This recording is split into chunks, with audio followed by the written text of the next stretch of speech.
সমুদ্ৰ মন্থনৰ কাহিনীটো সকলোৱে জানে ন তাত সুন্দৰ দৰ্শন এটা আছে ভাগৱতৰ গোটেই জীৱনটোৰ এটা পৰ্যায় বৰ্ণনা সমুদ্ৰ মন্থন হোৱাৰ আগমুহূৰ্তত কি হৈছিল যেতিয়া চাওক এদিন স্বৰ্গত ইন্দ্ৰাদি দেৱতাসকলে অপেশ্বৰীসকলৰ নৃত্য উপভোগ কৰি মানে বহি আছিল তাৰ পিছত সেই ক্ৰিয়া শেষ হোৱাৰ পাছত মহাৰাজ ইন্দ্ৰ যেতিয়া স্বৰ্গৰ পৰা অন্য স্থানলৈ গমন কৰিছিল গমন কৰোঁতে কি হ'ল বাটতে ঋষি দুৰ্বাসাক লগ পালে হয়নে ঋষি দুৰ্বাসাক যেতিয়া লগ পালে ঋষি দুৰ্বাসাই আশীৰ্বাদ ৰূপত ইন্দ্ৰক বোলে আই লক্ষ্মীয়ে দিয়া এডাল ৰুদ্ৰাক্ষৰ মালা ইন্দ্ৰক অৰ্পণা কৰিছিল খোজকাঢ়ি গ'লে মানুহৰ ভাৱটো বেলেগ হয় নহয়নে আৰু ওখ গাড়ীখনত গ'লেও অকণমান ভাৱটো বেলেগ হয় বুজি পাইছেই নহয় ঋষি দুৰ্বাসা গৈছিল খোজকাঢ়ি ইন্দ্ৰ গৈছে ঐৰাৱতৰ পিঠিত হয় নহয় বুজি পাইছে নহয় অকণমান লেভেলটো বেলেগ হয় স্থানখনক লৈ ইন্দ্ৰই যেতিয়া ভাবিলে মই স্বৰ্গৰ ৰজা নহয়নে গোটেই অপেশ্বৰীসকল সেইটোৱে আকৌ আসক্তি যে ইয়াত আছে নাভাবিব স্বৰ্গতো আছে আৰু গোটেই বিশ্ব ব্ৰহ্মাণ্ডখনৰ যিমান সুন্দৰতা ন চব যদি একেলগ কৰা যায় তেতিয়াহ'লে স্বৰ্গৰ এগৰাকী অপেশ্বৰীৰ সুন্দৰতা হয় তেনেকুৱা হাজাৰগৰাকী অপেশ্বৰীৰ অধিপতি কোন স্বৰ্গাধিপতি মহাৰাজ ইন্দ্ৰ নহয়নে কিন্তু পৃথিৱীলৈ আহি কি হৈছিল ঋষি গৌতমৰ পত্নী অহল্যাক দেখি বিমোহিত হৈ থাকিল মানে কি ক'ব বিচৰা হৈছে আসক্তি ইয়াতেই নাই আসক্তি তাতো আছে নহয়নে প্ৰমোশ্যন নোপোৱাকৈ বোলে খেতিটো কৰি থকা মানুহজনৰে আশা আছে এইটো নহয় প্ৰমোশ্যন পাই হাই ৰেংকিঙত থকাজনো আসক্তি আছে তাতোতো ইন্দ্ৰৰো আছে পিছটো নৰে যেতিয়ালৈকে ত্যাগ নহয় তেতিয়া ইন্দ্ৰই ভাবিলে যে মই এই মালাডাল কি কৰিম গছৰ গুটি মালা মই পিন্ধিম মই সোণৰ অলংকাৰ ৰূপৰ অলংকাৰ পিন্ধি আছোঁ ইয়াৰ মোক কি দৰকাৰ ল'লে আৰু দিছেতো নলওঁ বুলি ক'ব নোৱাৰে ন ঐৰাৱতক দি দিলে ঐৰাৱতৰ হাতী হয় ষষ্ঠী বুদ্ধি কি কৰিব মালাডাল সোঁডালে ঘূৰাই পেলাই লাহেকৈ পেলাই গচকি দিলে তেতিয়া ঋষি দুৰ্বাসাক খং উঠিলে হয়নে সেইবাবে চাওক বস্তুটো লাগিলে সৰুৱেই হওক জীৱনত একো কামেই নাহক কিন্তু যেতিয়া শ্ৰেষ্ঠজনে গুৰুজনে কিবা এটা দিয়ে ন তাক গ্ৰহণকৰ্তাজনে বহুত ভাৱেৰে গ্ৰহণ কৰিব লাগে নহয়নে মই মাজতে আৰু এটা কাহিনী কৈছোঁ দেই ব্যক্তিগত জীৱনৰ অভিজ্ঞতা পৰা ইয়াতে সংযোগহে কৰিছোঁ আমাৰ কি ভাদ মাহততো সকলো ৰাইজে ধৰি লওক গাঁৱে গাঁৱেতো বিভিন্ন নাম পাঠৰ অনুষ্ঠান হয় ন সত্ৰ এইবিলাকলৈও মানুহ যায় নহয় আমাৰ অসমত এই কলীয়াপানী সত্ৰত ঘটনা এটা ঘটিল মানে কি হৈছিল যোৱা বছৰ আমাৰ পুহিচৰ কেদাৰনাথলৈ গৈছিল ক'ব মাজতে আনিছোঁ আৰু টানি মানে এজনৰ ভাৱটো বুজাবলৈ তাৰপৰা যাওঁতে মানে কি হ'ল তাৰ পৰা মৃত্তিকা লৈ আনিছিল চবকে দিলে আৰু দিয়াৰ পাছত মানে কি হয় যোৰহাটৰ তেখেত যেনিবা সত্ৰস্থ নহয় শিষ্য আৰু যথেষ্ট ভাল আৰু মাজে সময়ে আহি গৈ থাকে আহি থকাৰ পিছত প্ৰভুক সেৱা কৰিলে সেৱা কৰোঁতে মানে প্ৰভুক ক'লে বোলে প্ৰভু নিৰ্মালি বুলি অকণ মৃত্তিকা অকণমানকে দিয়ক মানুহ ঢেৰ আছিলে প্ৰভু মানে সেই ফুট ল'বলৈ আইনাখন লৈ কিবা কাৰণত মানে আইনাখনৰ হেৰিডাল ভাগি থাকিলে সেইদিনা আকৌ কি কৰিলে আইনাখনৰ মানে পিলাৰটোত ৰৈ থাকক বুলি এই শিলগুটি এটা মানে কোনোবা এজনে গৈ থৈ দিলেগৈ থলেও থলে ভগা শিলগুটি থলেগৈ প্ৰভুৱে খপত খপত মৃত্তিকা টুকুৰা ঠাইত শিলগুটিটোকে দি দিলে তাৰপৰা তেওঁ কৈছে আৰু বোলে ৰ'ব দেই পটককৈ শিলগুটিটোকে গুচি গ'ল ওচৰতে মৃত্তিকাখিনি থৈ আছিলে মৃত্তিকা টুকুৰা দিলে সিমানখিনি একেবাৰে সৰু কথা কিয় টানি অনা হৈছে যিজনক দিলে তেওঁ মই হোৱাহেঁতেন কি ক'লে শিলগুটি পৰিলে লাহেকৈ ছাইড কৰি পেলাই থৈ দিলোঁহেঁতেন তেওঁ ক'লে বোলে গুৰু হাতৰ পৰা আপুনি মোৰ গুৰু হয় গুৰু হাতৰ পৰা শিলগুটিটো যদি আহিছে তেতিয়াহ'লে এইটো ঈশ্বৰৰ কৃপা সাধাৰণ মানুহজনে হাঁহিব বোলে শিলগুটিটো দিলে আৰু ভুলতে দিলে সেইটো ইমান কি ভাবিব লগা আছে নহয় ভাৱটো গুৰুৰ হাতৰ পৰা পৰিলে ন এই শিলগুটিনো উখাই ঘাই আসনত তুলি থৈ দিলে এতিয়াও আছে মই নাম ক'ব বিচৰা নাই তেতিয়া কথাখিনি বেলেগ হৈ যাব পিছত মানে ঘটনাটো কেতিয়া গম পালে আমি হাঁহিছোঁ চবে শিলগুটি দিন ধৰিছে কিন্তু তেওঁৰ যিটো সৰলতা হয়নে ইয়াত এইটো মই দেখিছোঁ শুনিছোঁ কাৰণে ঘটনাটো এনেকৈ কৈছোঁ। সেইকাৰণে গুৰুজনেই হওক শ্ৰেষ্ঠজনেই হওক কোনোবা এজনে যেতিয়া কাৰোবাক কিবা এটা দিয়ে ন, লাগিলে মোৰ একোৱেই কামত নাহক, বস্তুটো মূল্যটো বুজিব লাগে। আৰু মূল্যটো যদি বুজা নাযায় ন, ইন্দ্ৰও সহিব লগা হয়। আৰু যেতিয়া এজন ঋষিয়ে দিয়া উপহাৰটো মূল্যটো নুবুজিলে, ইন্দ্ৰক ক'লে তুমি স্বৰ্গৰ অভিমানী হৈ পেলাই মই দিয়া নিৰ্মালী ৰূপত এই মালাডালৰ মূল্য নুবুজিলা, তোমাক অভিশাপ দিছোঁ, তুমি অহংকাৰৰ কাৰণে শ্ৰীহীন হ'ব লাগিব, তোমাৰ সমগ্ৰ দেৱতা মণ্ডলী শ্ৰীহীন হ'ব লাগিব, হয়নে? আৰু সেই ঋষিৰ বাক্য অনুসাৰে স্বৰ্গত শ্ৰীহীনতা, স্বৰ্গ লক্ষ্মী স্বৰ্গক বৰ্জন কৰিলে। বৰ্জন কৰাৰ পিছততো এতিয়া ডাঙৰ ঘটনা ঘটিল যে অসুৰসকলৰ বল বৃদ্ধি হ'ল, অসুৰেও স্বৰ্গ আক্ৰমণ কৰিবলৈ যুঁজা লাগিলে। তেনেকুৱাতে উপায় বিচাৰি স্বৰ্গৰ দেৱতাসকল ব্ৰহ্মাদেৱৰ ওচৰলৈ।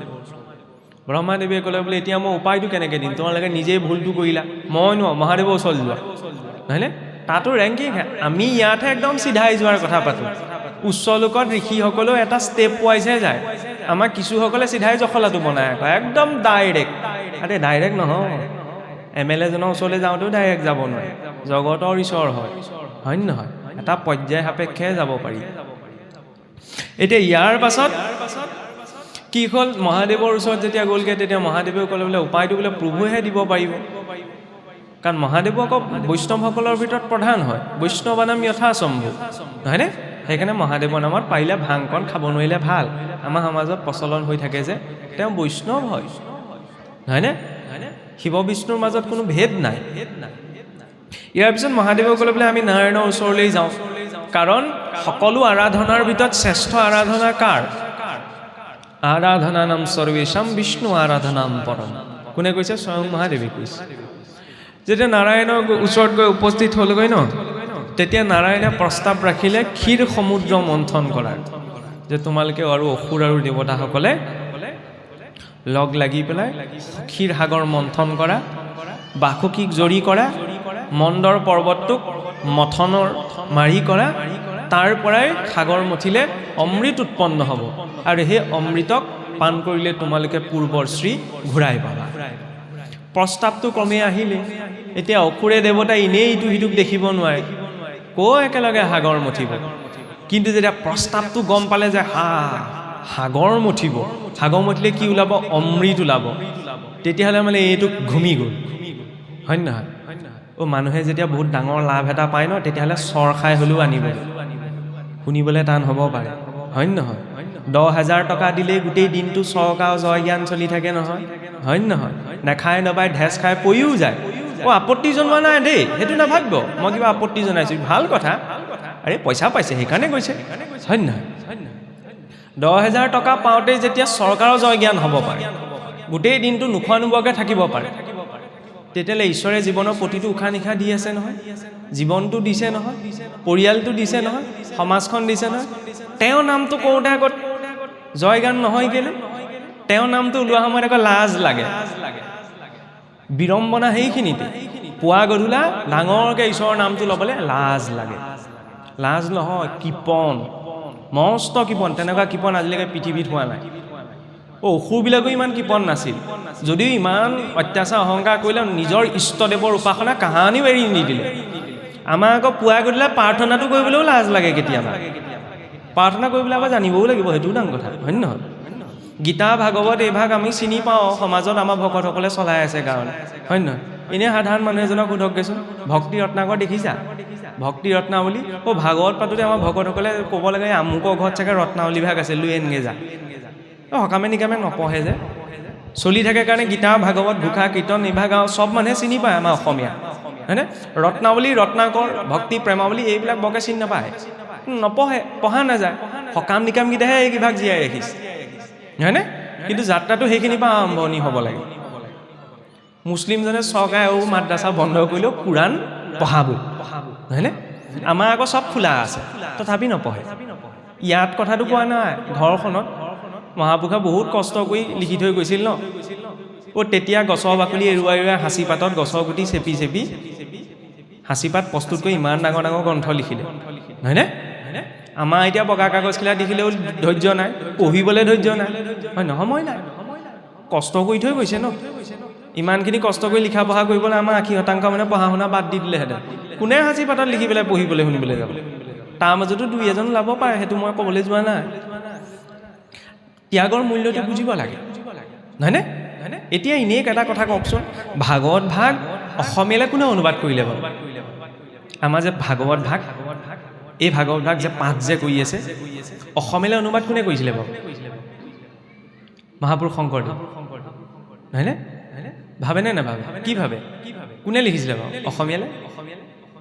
ককাসকলে কিবা ক'ব নি? অসমীয়ালৈ ভাগৱত ভাগ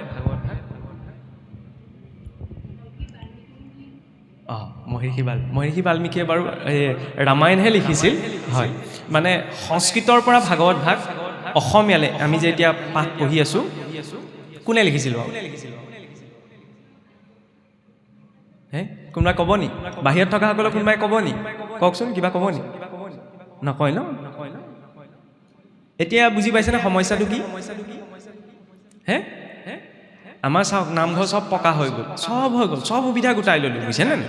আগতে নামঘৰটো কেঁচা আছিলে, এতিয়া মানুহৰ চব সুবিধা হৈ গ'ল, কিন্তু আমাৰ ভেটিটো পকা নহয়। ভেটিটো পকা নহয়। এতিয়া বুজি পালে নহয়? ভাগৱত ভাগ অসমীয়ালৈ কোনে লিখিছিলে? অনুবাদ কোনে কৰিছিলে? হয়তো ইয়াত মই কৈ থকাৰ কাৰণে কৈছোঁ, ক'বলৈ অকণমান কোনোবাই অসুবিধাও পাব পাৰে, হয় নে নহয়? ভয়ো লাগিব, ভয় এটাও লাগে যে কিজানি কৈ দিলে ভুল হৈ যাব, হয় নে নহয়? আমি সাধাৰণ মানুহে এই বুলিয়ে জানো, বোলে শংকৰদেৱ গুৰুজনাই, নহয়নে? নহয়। মহাপুৰুষৰ সম্পূৰ্ণ ভাগৱত ভাগ অসমীয়ালৈ অনুবাদ কৰা। মহাপুৰুষ শংকৰদেৱ গুৰুজনাই প্ৰথম স্কন্ধ, দ্বিতীয় স্কন্ধ, দশমৰ আদি অংশ, একাদশ, দ্বাদশ। বাকীকেইটা স্কন্ধ কোনে? সেইকেইজন মহাপুৰুষকে চিনি নাপাওঁ, নামটোকে নাজানো। তাৰপৰা মই ভাবিছোঁ ভাগৱত ধৰ্ম পালন কৰি মই বিল্ডিং বনাম। হ'বনে? আৰে নিজৰ মহাপুৰুষ কেইজনকে যদি আমি চিনি নাপাওঁ। তৃতীয় স্কন্ধ গোপাল চৰণ দ্বিজ, মহাপুৰুষ দামোদৰদেৱৰ শিষ্য, হয়নে? চতুৰ্থ স্কন্ধ শ্ৰী বিষ্ণু ভাৰতী, পঞ্চম স্কন্ধ অনিৰুদ্ধদেৱ, নহয়নে? নৱমত কেশৱ চৰণ কায়স্থ এটাও আহে, মধ্য দশম শেষ দশম অনন্ত কণ্ডলী। আৰু তেওঁলোকে দি থৈ গ'ল কাৰণে এই ভাগৱত পালোঁ, কিন্তু বিড়ম্বনা এইখিনিতে যে তেওঁলোকৰ নামকেইটাও আমাৰ চৰ্চালে নাহে। এইটো কথা বেলেগ দেই, এইটো নাভাবিব মই ইয়াত ভুল আঙুলিয়াইছোঁ বুলি, কাৰণ ময়ো কৈ ফুৰোঁ কাৰণে সেইকেইটা কথা জানি থৈছোঁ। যদি কৈ নুফুৰিলোহেঁতেন ময়ো সেইকেইটা কথাত গুৰুত্ব নিদিওঁ, খোলা কথা। আচল কথা জনা নজনাটো নহয়, চবেই ইমানখিনি নপঢ়েগৈ বা চৰ্চা কৰা নহয় ন, সেইটো ময়ো স্বীকাৰ কৰিছোঁ। কিন্তু যাক লৈ আমি গোটেই ধৰ্ম চলাই আছোঁ, হয় নহয়? তাত অন্ততঃ কোন কি আছে, সেইকেইটা কথাও আমাৰ ফকাচলৈ আহিব লাগে, নহয়নে? যেনেকৈ এতিয়া মই নিমন্ত্ৰিত হ'লোঁ, মোৰ সন্মান ধুনীয়াকৈ কৰিব ন, কিন্তু আমাৰ সমাজত উপেক্ষিত কোন হৈ যায়? সেই নামঘৰীয়াজন, যিজনে ৰাতিপুৱা সোনকালে আহি পেলাই নামসভাক মচি কাচি ভকত পাবহিয়ে বুলি, সেইজন উপেক্ষিত হয়। যিজনে পটাপট গাটো ধুই আহি শৰাই কাৰণে আপোনাৰ ফল কেইটা গুচাইছে, যাৱতীয় বস্তুকেইটা, সেইজনৰ কথা ক'লে আমি কেনেকৈ মাতোঁ? দেউৰী, এই দেউৰী এইফালে আহা, তেনেকৈ নহয়, মই নিজেই যাব লাগিব, নহয়নে? ইয়াৰ ক্ষেত্ৰতো তেনেকুৱা।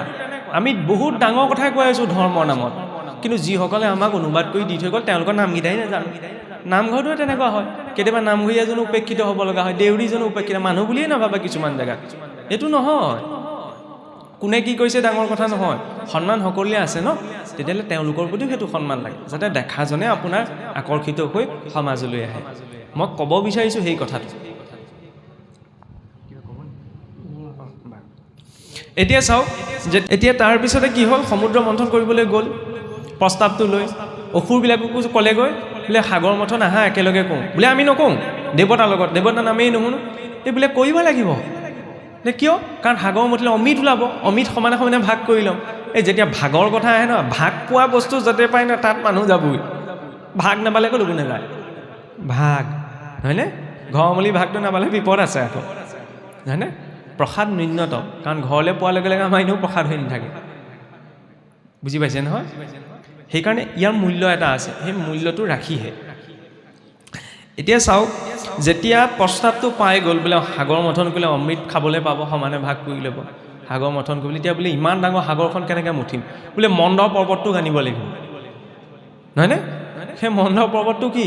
মনেইটো মন্দৰ পৰ্বত, নহয়নে? জৰি কৰিলে কাক? বোলে এলা পেচা জৰিটো ছিগি থাকিব, বাসুকী নাগক, নহয়নে? মনৰূপী মন্দৰক এই কালচক্ৰত পৰি কালৰ জৰিয়তেও মঠি আছে। দৈবিক সম্পদ, আসুৰিক সম্পদ দুয়োটাই এই শৰীৰৰ ভিতৰত আছে। গীতাত আহে ন? গতিকে মনৰূপী মন্দৰৰ মন্থন কালৰূপী জৰিয়ে জীৱই নিজৰ উপস্থিতিত সেই আসুৰিক আৰু দৈবিক সম্পদৰ মাজতেই হৈছে। সাগৰ মন্থন কৰোঁতে ক'ব ধুনীয়া ঘটনা এটা ঘটে। বোলে মন্দৰ পৰ্বতটো তললৈ গুচি যায়, সেইকাৰণে তেতিয়া বোলে নাৰায়ণে কুৰ্ম অৱতাৰ ধাৰণ কৰি মন্দৰ পৰ্বতটো পিঠিত তুলি ধৰিছে। আমাৰ জীৱনতো এনেকুৱা। মুক্তি কোনে পায়? আত্মাই পায় নি? নাপায়। আত্মাটো মুক্ত। মুক্তি মনটোৱে পায় ন? মন এব মনুষ্যানান বন্ধনাত কাৰণ মোক্ষই। মনটো কোনে ধাৰণ কৰি ৰাখিছে? এই গোটেই সম্পূৰ্ণ অস্তিত্বক কোনে পিঠিত তুলি ৰাখিছে? নাৰায়ণেই ন? কুৰ্ম মানে আধাৰ শক্তি। আসনত যেনিবা আমি ধৈৰ্য বুলি কওঁ।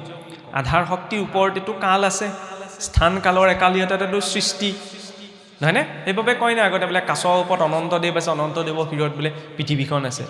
অনন্ত মানে সাপ এটা নহয়, অনন্ত মানে কাল। কাল মানে কি? সময়। সময়ৰ হাজাৰখন মুখ আছে। কি? সময় সকলো জেগাতে একেই নহয়, বেলেগ বেলেগ। এতিয়া কুৰ্মৰূপী নাৰায়ণে যেতিয়া মন্দৰগিৰি ধৰিলে, দুইটি পক্ষৰ মাজত সাগৰ মন্থন আৰম্ভ হ'ল। সমুদ্ৰ মন্থনত বোলে 14টা ৰত্ন উৎপন্ন হৈছিল। 14টা ৰত্ন উৎপন্ন হ'ল, 14টা বিশেষ বস্তু, নহয়নে? আমাৰ জীৱনতো সেই 14টা ৰত্ন আহে। প্ৰথম কি উৎপন্ন হৈছিল? কালকুট, হলাহল বিষ। বোলে ভাল কামটো আৰম্ভ কৰিছোঁ, প্ৰথমতে কি ওলাব? বিহে ওলাব। বেয়া কামটো কৰিবলৈ গ'লে বিষ নোলায়, হয়নে? সেইখিনিতে ধৰি লওক কোনোবাই এনেই কথা এটা কৈছোঁ, গাঁৱৰ মাজেদি কোনোবাই হিন্দী, ইংৰাজী, অসমীয়া ধুনীয়া গান এটা গাই পাৰ হৈ যাওকচোন। এই বোলে ভাল গাইছে দেই, বৰ ধুনীয়া গাইছে। ৰাতি কোনোবাই এনেই পৰীক্ষা কৰি চাব পাৰে, এনেই ভাগৱতৰ পদ এটি গুণগুণাই পেলাই গাঁৱৰ মাজেদি গৈ দেখুৱাওঁ, পিছদিনা কবি কো পাগল জানো? ভাগৱতে মূৰত ধৰি লাগিছে, ৰাতি এটি গাই ঘূৰি ফুৰিছে। সেইটো ভাৱনা। আৰু এই নামতে যাহাৰ পুৰুষ উদ্ধাৰ নিন্দে দান ৰাখ বুলি জানিবাহা নিদিবাহা সাক্ষী খাইলে দুই আখি জানিবাহে সিটো কলি, নহয়নে? 10জনৰ মাজত বেয়া মাতটো মাতিলে কোনেও ঘূৰি নাচায়, নহয়নে? 10জনৰ মাজত গৈ কৃষ্ণ বুলি কৈ দিয়কচোন, ঘূৰি ঘূৰি চাব, এইজন ভকত ক'ৰ পৰা ওলালে, হয় নহয়? এনেকুৱা নোলায় নহয় নামটো। তেতিয়া কৃষ্ণ ক'ব লাগে, সেই বেয়াজন যাতে আঁতৰি যায়, ভালজন কাষ চাপি আহে, সেইটোও এটা দোষ আকৌ। কিন্তু আমাৰ সম্ভৱ নহয়গৈ। যাই হওক, এতিয়া বিহ যেতিয়া ওলালে, ভাল কাম এটা কৰিবলৈ জানে প্ৰথমতে বিহে ওলায়। সেইকাৰণে বিহক অতিক্ৰম কৰিহে পৰৱৰ্তী বস্তুখিনি। বেয়াটো শুনিব লাগিব, মানে বেয়াটো হজম কৰিব লাগিব। তাৰপিছতে চবৰে মাজত হাহাকাৰ লাগি গ'ল। বিহৰ প্ৰভাৱত সকলো একদম অচেতনৰ নিচিনা অৱস্থা ওলাল। গৈ থৈ পেলাই ক'ৰ ওচৰ পালেগৈ? ভোলানাথৰ ওচৰ পালেগৈ। বোলে এইজনী ভোলানাথ, এইজনী সহায় কৰি। ভোলানাথ এইকাৰণে নহয় যে মই আৰু যিহকে গৈছোঁ তিহকে তেওঁ বোলে খাই পেলাই ভাঙত একদম বোম ভোলা হৈ আছে, যিহকে মন যায় তাকে দি দিব। তেওঁ সমান বুদ্ধি আজিলৈকে কাৰো হোৱা নাই, নহয়ো। মহাদেৱৰ সমান বৈষ্ণৱো নাই, আৰু ভগৱান বিষ্ণুৰ সমান শৈৱও নাই। শৈৱ মানে কি? যি শিৱ সুবাস্য মানে। বৰ ধুনীয়া প্ৰসংগ। আৰু মূল মত দুটাই আছিল, শৈৱ মত আৰু বৈষ্ণৱ মত। বৈষ্ণৱ মতৰ যি মূল মন্ত্ৰ ন, সেয়া হৈছে অষ্টাদশাক্ষৰ মন্ত্ৰ, নমো নাৰায়ণায়। তাত 8টা আছে শব্দ, বৰ্ণ। আৰু শৈৱ মাৰ্গৰ মূল মন্ত্ৰ হৈছে পঞ্চাক্ষৰ মন্ত্ৰ, 5টা আখৰ আছে, নমঃ শিৱায়। ভাগৱতৰ কথা ক'বলৈ গৈ এইবোৰ কেলেই গৈছে? এতিয়া 2জনমান দেৱী মোবাইলবিলাক যে ওলাই আছে, লিখিবলৈ এহালিচা আৰম্ভ কৰি গৈ শৈৱ মন্ত্ৰৰ কথা কৈছে, বৈষ্ণৱ মন্ত্ৰৰ কথা কৈছে। ৰহস্য আছে চাওক। প্ৰতিটো মন্ত্ৰত তাৰ এটা মূল বৰ্ণ থাকে, যাক কোৱা হয় জীৱ অক্ষৰ। যেনেকৈ শৰীৰটো জীৱ আছে কাৰণে চৈতন্য হৈ আছে ন, মন্ত্ৰটো তেতিয়াহে চৈতন্য হৈছে মূল জীৱ অক্ষৰটোৱে, নমো নাৰায়ণায়। তাত এনেকুৱা এটা বৰ্ণ আছে, যিটো বৰ্ণ আঁতৰাই দিলে মন্ত্ৰটো সম্পূৰ্ণ নহয়, মন্ত্ৰটোৰ বিপৰীত অৰ্থ হৈ যায়। সেইটো হৈছে কি? নমো নাৰায়ণায়। ৰাটো যদি উলিয়াই দিয়ে, নাৰায়ণ বুলি কাক কোৱা হয়? নৰস্যায়নম ইতি নাৰায়ণম। নাৰায়ণায় পৰ্বত যদি ৰা বৰ্ণটো আঁতৰাই দিয়ে, তেতিয়াহ'লে কি হ'ব? নমো না অয়নায়, যি অয়ন নকৰি, মিনিং নবনে। তাৰ পৰা আহিলে কি? ৰা বৰ্ণ। শৈৱ মাৰ্গত পঞ্চাক্ষৰ মন্ত্ৰৰ নমঃ শিৱায়। তাৰ জীৱাক্ষৰ মন্ত্ৰটো হৈছে কি? ম। ন শিৱায় হৈ যাব তেতিয়া মটো যদি আঁতৰাই দিয়ে অষ্টাক্ষৰৰ পৰা কি আহিলে ৰা আৰু শিৱৰ পঞ্চাক্ষৰ মন্ত্ৰৰ পৰা কি আহিলে ম কি হ'ল বাৰু ৰা লগত ম যোগ কৰিলে ৰাম সেইবাবে ৰাম তাৰক মন্ত্ৰ তাৰক ব্ৰহ্ম বুলি কোৱা হয় ৰাম ৰহস্য উপনিষদ ৰাম সকলো নামৰ ভিতৰতে ৰাম নাম শ্ৰেষ্ঠ বুলি যে ক'লে ৰাম নাম সবাতো অধিক গুৰুজনাই জ্বলিছে কিয় শৈৱ মন্ত্ৰ আৰু বৈষ্ণৱ মন্ত্ৰৰ সংমিশ্ৰণত নিৰ্মাণ হোৱা বীজ মন্ত্ৰ হয় ৰ হৈছে অগ্নিৰ বীজ আ হৈছে অগ্নিৰ বীজ ম হৈছে চন্দ্ৰৰ বীজ সেই তিনিওটাৰ বীজ সংলগ্ন হলত ৰাম মন্ত্ৰ হৈছে ৰাম নাম হৈছে এতিয়া মহাদেৱৰ ওচৰত যেতিয়া পালেগৈ তেতিয়া মহাদেৱে তেতিয়া আই পাৰ্বতীয়ে ক'লে যে প্ৰভু বিহুপা খাই দিলে মই আপোনাৰ হৃদয়ত আছোঁ ভগৱান হৃদয়ত আছে হৃদয়টো পুৰিব তেতিয়া মহাদেৱে কৈছিল আৰু ইমান সাহস চাওক ৰাম নাম অখিল মন্ত্ৰ ম হৃদয়ে প্ৰতিষ্ঠম হলাহলম বা প্ৰলয়ানলম বিশতে কুতু ভয়ম যে যেতিয়া মোৰ হৃদয়ত ৰাম নামৰূপী বীজ মন্ত্ৰ আছে ন তেতিয়াহ'লে হলাহল কি বস্তু প্ৰলয়ৰ অনলো মই পান কৰিব পাৰিম কিন্তু হৃদয়ত বোলে ভগৱন্ত আছে সেইকাৰণে কণ্ঠতে ৰোধ কৰি দিলে সেইবাবে নীলকণ্ঠ হয়নে সেইজন হৈছে মহাদেৱ ইয়াৰ পিছত মহাদেৱে হলাহল গ্ৰহণ কৰাৰ পিছত তাৰ পিছতে কি উৎপন্ন হ'ল কামধেনু গাইৰ এটা প্ৰকৃতি আছে বোলে যি বিচৰি পেলাই দোহন কৰা যায় তাকে প্ৰাপ্ত হয় কামধেনু হৈছে প্ৰতিভা মানুহৰ জীৱনতো প্ৰথম বাধাখিনি আহে ন সমস্যা আহে সমস্যাখিনিক যেতিয়া হজম কৰিব পৰা যায় ন তেতিয়া প্ৰতিভা বিকাশিত হয় কামধেনুৱে হৈছে প্ৰতিভা কামধেনুৰ পাছতে প্ৰকট হৈছিল উচ্চশ্ৰৱা মানে মনৰ বেগেৰে যাব পৰা এটা ঘোঁৰা প্ৰতিভা থাকিলেই নহ'ব নহয় প্ৰতিভাই গতি লাভ কৰিব লাগিব সেইবাবে ইয়াৰ পাছতে কি উৎপন্ন হ'ল উচ্চশ্ৰৱা বোলে গতি লাভ কৰিছে গতিটোত যদি চঞ্চলতা থাকে নহ'ব ন গজগম্ভীৰতা লাগিব চতুৰ্থতে প্ৰকট কি হ'ল ঐৰাৱত মানুহৰ প্ৰতিভা আহিলে প্ৰতিভাই গতি লাভ কৰিলে প্ৰতিভা বিকাশ হৈ গৈ আছে কিন্তু চঞ্চল হ'লে নহ'ব বোলে মই আছে মোৰ আমুক গুণ মই যিহকে পাওঁ তাকে নহয় তাত গম্ভীৰতা লাগিব গজগম্ভীৰতা আৰু যেতিয়া গজগম্ভীৰতা আহি গ'ল তাৰ পিছতে কি প্ৰকট হ'ল বোলে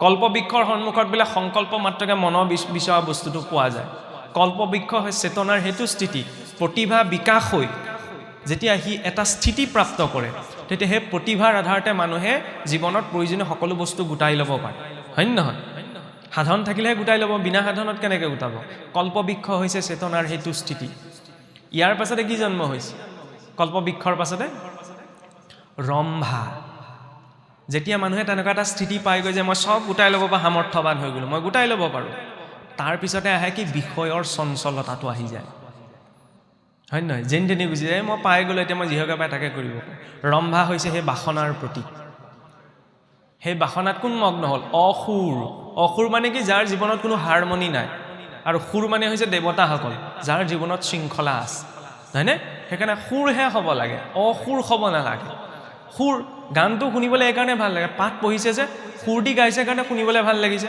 কবিতা গোৱা দি মই গাই থকা দি সুৰ ভাল লাগিব জানো নালাগে সেইকাৰণে জীৱনতো এটা সুৰ লাগে এতিয়া চাওক যেতিয়া সেই ৰম্ভাক অতিক্ৰম কৰিছে তাৰ পিছতে প্ৰকট হৈছে লক্ষ্মী ঐশ্বৰ্যৰ গৰাকী যেতিয়া মানুহে প্ৰতিভা পোৱাৰ পিছত সামৰ্থ্য অহাৰ পাছত নিজৰ বাসনাবিলাক সংযম কৰিব পাৰে ন তেতিয়াৰ আগমন ঘটে লক্ষ্মী মানে টকা পইচা কেইটাই নহয় লক্ষ্মী মানে হৈছে নিৰহংকাৰ ভাৱ আৰু জগতৰ ঈশ্বৰৰ চৰণত ধৰি বহি আছে ফটোকপি মাৰোঁতে ক'ব পাৰিলেহেঁতেন ৰ'ব মই থিয় হৈ দিওঁ সমানে মই কিন্তু দিলোঁহেঁতেন হয় নহয় ফটোকপি মই ভৰিত ধৰি কেলৈ বহি থাকিম লক্ষ্মী কেৱল স্বচ্ছতাতেই বাস নকৰে লক্ষ্মী য'ত নিৰহংকাৰ থাকে ন তাত বাস কৰে সেই নিৰহংকাৰ প্ৰতীক হৈছে লক্ষ্মী সেই স্থিতিটো যেতিয়া জীৱনলৈ আহে তাৰ পিছতে এণ্ট্ৰি মাৰে কোনে বাৰুণী সুৰা ইয়াৰ পিছতে জন্ম হৈছে বোলে বাৰুণী সুৰা অসুৰৰ পৰা খাই মাতাল হৈ গ'ল লক্ষ্মী আহিলে সেইটো পৰিমাণো বাঢ়িবলৈ লয় নাই আগতেতো ধৰি লওক গোন্ধ ওলোৱা খাইছিল এতিয়া আৰু দৰমহা বাঢ়ি গ'লে গোন্ধ নোলোৱা আহে হয় নহয় খাই পেলাই থন মটন পৰা বহি থাকিলে গমেই নাপায় বোলে আজিকালি ধৰিবই নোৱাৰি অকণমান খালি হয় নহয় কৃষ্ণ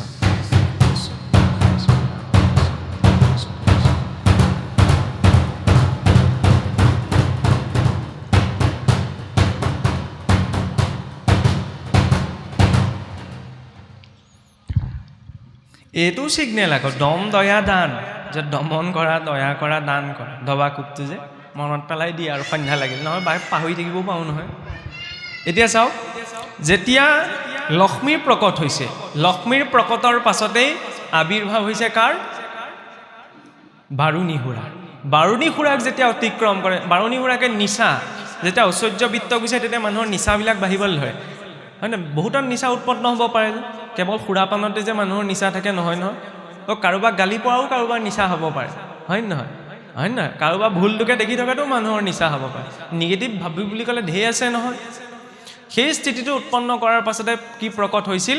চন্দ্ৰমা। যেতিয়া মানুহৰ নিচাটোৰ ওপৰত কণ্ট্ৰোল থাকে, সংযম থাকে ন, তেতিয়া ব্যক্তিত্বৰ শীতলতা প্ৰকাশ পায়। চন্দ্ৰ শীতল ন, সেই শীতলতা যেতিয়া আহে, ইয়াৰ পাছতে প্ৰকট হৈছে কি? পাঞ্চজন্য হংস। হংস মানে কি? নাদ। সেই ব্যক্তিত্বৰ শীতলতাৰ নাদ তেতিয়া চাৰিওকাষে ব্যাপ্ত হয়, হয় নহয়? শব্দ ৰূপত।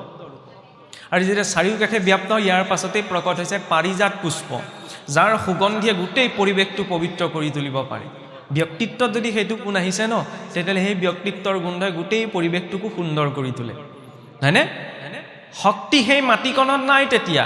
শক্তি ক'ৰ পৰা আহিছে? সেই ফুলপাহিত। বৃক্ষজোপাতো নাই, কিন্তু বৃক্ষজোপাত থকা ফুলপাহিয়ে চাৰিওকাষটো সুগন্ধি কৰি তুলিছে।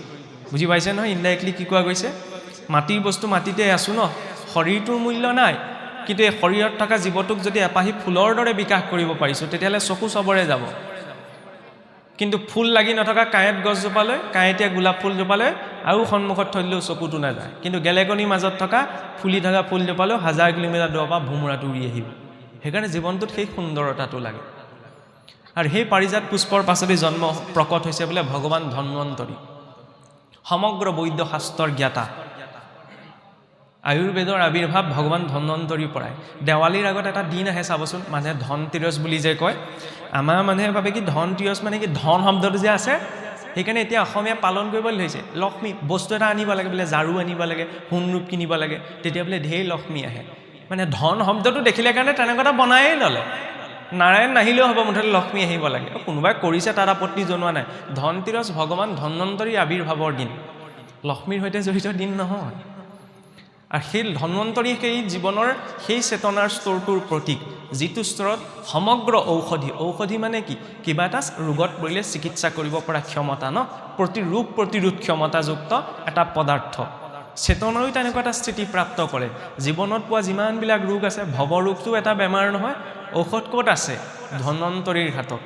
সেই ধন্বন্তৰী কোন? স্বয়ং পৰমাত্মাইটো ধন্বন্তৰী। সেই পৰমাত্মাইটো মোৰ ভিতৰত আছে ন, খালি সেই ব্যক্তিত্বৰ শীতলতা শংখ নিনাদ প্ৰকাশৰ জৰিয়তে সেই স্থিতিটো প্ৰাপ্ত কৰিব লাগিব। তাৰপিছত অমৃত। অমৃতকো, অমৃত মানে কি? খোৱা বস্তু এটা নি? লীলাত তেনেকৈ দেখুওৱা হৈছে বোলে খোৱা বস্তু এটা। অসুৰক খাবলৈ নিদিলে, দেৱতাক খাবলৈ দিলে। ঈশ্বৰৰ পক্ষপাতিত্ব নাই কৰা। অসুৰে কাহানিও জীৱনত অমৃত খাব নোৱাৰে। কিয় নোৱাৰে জানেনে? অসুৰে নিজৰ শৰীৰৰ অমৰত্ব বিচাৰিছিল, যিটো স্বয়ং ব্ৰহ্মাদেৱৰ পক্ষেও সম্ভৱ নহয়। আৰু কল্পৰ অন্তত ব্ৰহ্মাদেৱেও নিজৰ শৰীৰটো এৰিব লাগে। কিন্তু দেৱতাই কিহৰ অমৰত্ব বিচাৰিছিল? আত্মাৰ। আৰু সেয়াইতো অমৰত্ব প্ৰাপ্তি। যিদিনা স্বজ্ঞান, আত্মজ্ঞান উপজে ন, জেঠীটোৱেও কৈছে, আপোনালোকে কয় নকয়, হয়নে? যিদিনা আত্মজ্ঞান উপজে, সেইদিনাই তেওঁ অমৰত্ব প্ৰাপ্ত কৰিব পাৰে, সেইদিনাই তেওঁ অমৰ হয়। বেদত সেইবাবে সমস্ত জীৱক কোৱা হৈছে, চিন্নন্তু বিশ্ব হে অমৃত পুতস্য আজু ধামানি বেদাহমেতম পুৰুষম মহন্তম আদিত্য বৰ্ণম তমসস্পৰস্তাত। যে হে অমৃতৰ পুত্ৰসকল, মই সেই তিমি ৰাতিত পৰম পুৰুষক জানিব পাৰিছোঁ। যিদিনা ভগৱন্তৰ সন্মুখত জীৱ উপস্থিত হয়গৈ ন, সেইদিনা জীৱৰ বাস্তৱিক অস্তিত্ব বৰ্তি নাথাকে, জীৱই পৰমাত্মালৈ ৰূপান্তৰ হৈ যায়। সেয়া অদ্বৈতবাদৰ সিদ্ধান্ত।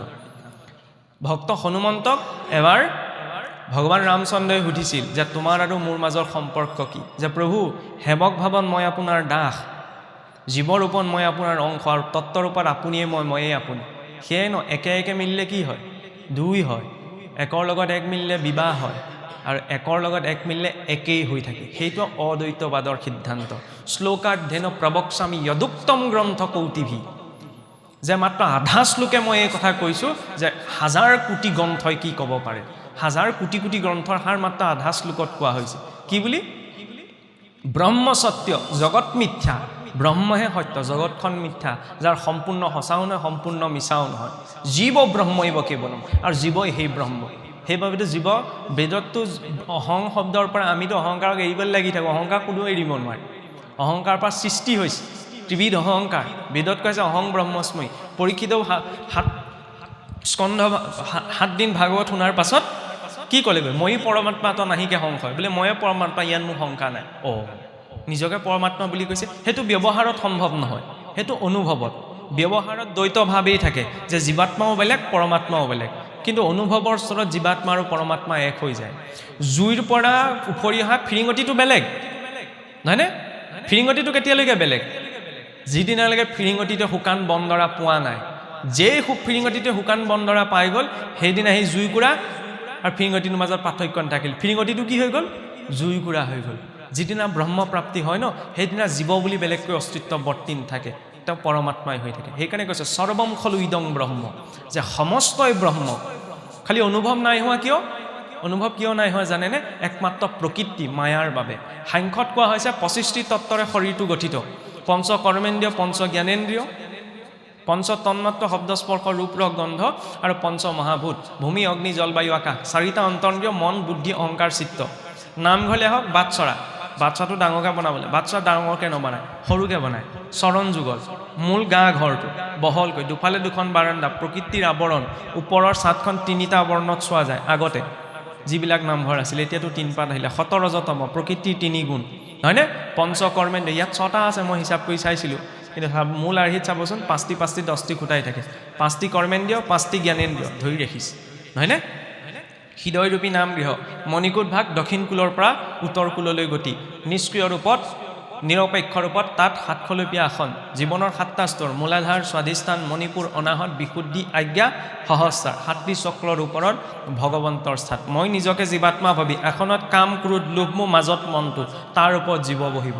ব্ৰহ্মৰ আসন, সন্মুখত যিখন আসন পাৰি লৈ গৈছে এইখন উপ আসন। উপ আসনৰ পৰা আছে উপাসনা। আৰু উপাসনা কুণ্ডত যেতিয়া কিবা এটা জ্বলোৱা যায় ন, তেতিয়াহ'লে তাৰ পৰা উৎপন্ন হোৱা অৱশিষ্টখিনিকো কি বুলি কয়? ভস্ম। ভস্মই তিলকো গ্ৰহণ কৰা যায়। আৰু যদি মই বাসনা কুণ্ডত জ্বলাইছোঁ, তেতিয়াহ'লে তাৰ অৱশিষ্টখিনি কি ক'ব? ফুটছাই চোৱা বাচনহে ধুৱে, এইটো ধুবলৈহে কামত দিব। সেইকাৰণে অকণমান উপাসনাত, অকণমান বাসনাত, আপত্তি নাই। তেতিয়া জীৱনৰ পূৰ্ণতা, হয়নে নহয়? এতিয়া বহল কৰিব বিচৰা নাই, এই কথা প্ৰসংগতেই মই সামৰিব বিচাৰিছোঁ। চাওক, সংসাৰত হয়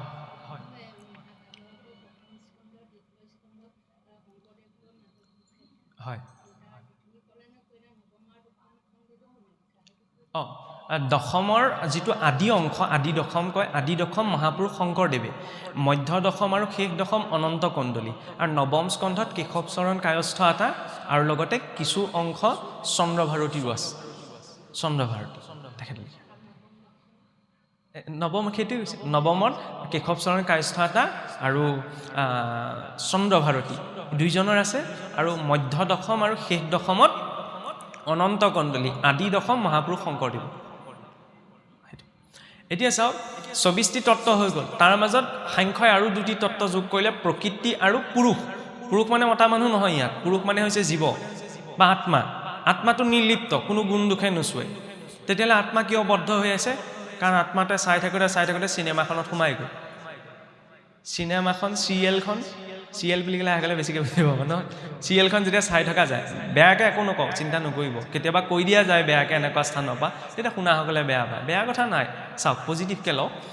সন্মুখত চিনেমাখন বা চিৰিয়েলখন যদি আমি চাই থাকোঁ, চাই কোনে আছে? মই আছোঁ।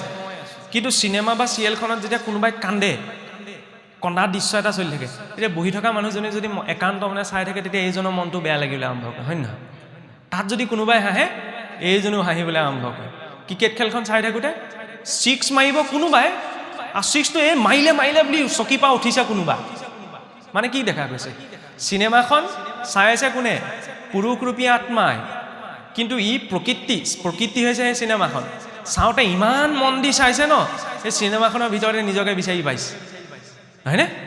কিন্তু যেতিয়া চিনেমাখন শেষ হৈ যায়, যেতিয়া কাৰেণ্টটো গুচি যায়, তেতিয়া গম পাওঁ কাৰেণ্টটোৱে গুচি গ'ল, চিনেমা শেষ হ'ল আৰু বাস্তৱিকতালৈ ঘূৰি আহিল, হয়নে? জীৱনটোত থকালৈকে প্ৰকৃতিত দেখিলে আমি প্ৰকৃতিত সুখ পালে আমি সুখ যেন ভাবোঁ, দুখ পালে আমি দুখ যেন ভাবোঁ।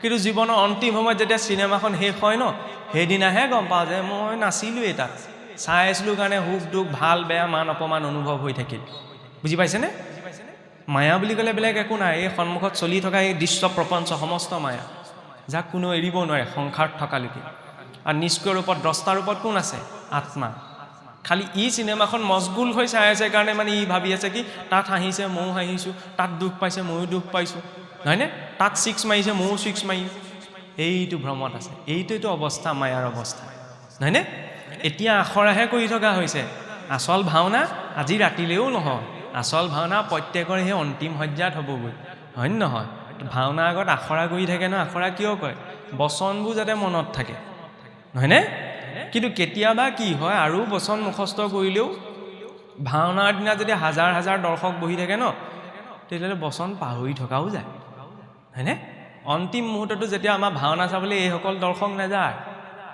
এইসকলেতো বেলেগত ব্যস্ত হৈ যাব খৰি দি হ'ল নে নাই হয় নহয় তাৰপিছত অলংকাৰকেইটা কোনে কি পাব এইকেইটাও ভাগ বতৰা কৰিবলৈ আছেই সেইখন ভাওনা চাবলৈ কোন আহিব স্পেচিয়েল কেইজনমানক পঠাই বোলে মহাৰাজ জমে হয়নে এতিয়া সেইকেইজন দৰ্শকক দেখি মই ভাওনা বচন পাহৰি থাকিবও পাওঁ এতিয়া ভকতৰ বচন মাতি আছোঁ ন ভকতটো কোনো হ'ব নোৱাৰে ভকত 6জনেই হয়নে আমিতো ভকতৰ ভাওহে জুৰিছোঁ বেয়া কথা নহয় আকৌ ভাও মানে কি ভাৱনাৰ পৰাই ভাওনা হৈছে মানে তেওঁ কৃষ্ণ নহয় কৃষ্ণ যেন ভাৱ কৰি প্ৰৱেশ কৰিছে সেইকাৰণে কৃষ্ণ যেন লাগিছে তেওঁ দৈত্য নহয় তেওঁ দৈত্যৰ ভাৱ কৰি প্ৰৱেশ কৰিছে সেইবাবে তেওঁ আচাৰ আচৰণত দৈত্য যেন লাগিছে আমিও ভকত হ'ব পৰা নাই কিন্তু ভকতৰ ভাৱ লৈয়ে আমি প্ৰৱেশ কৰিছোঁ সংসাৰত হওক নামঘৰত হওক তেতিয়া দেখাজনে কি ভাবিব এইটো হাইলাখ কৃষ্ণ যেন লাগিছে দেই এতিয়া ভকতক দেখি ঈশ্বৰে ভাবিব যে হয় দেই ভকত যেনেই লাগিছে কিজানি তেনেকৈও তৰি যাওঁ হয় নহয় অন্তিম সময়ত সেইকাৰণে কি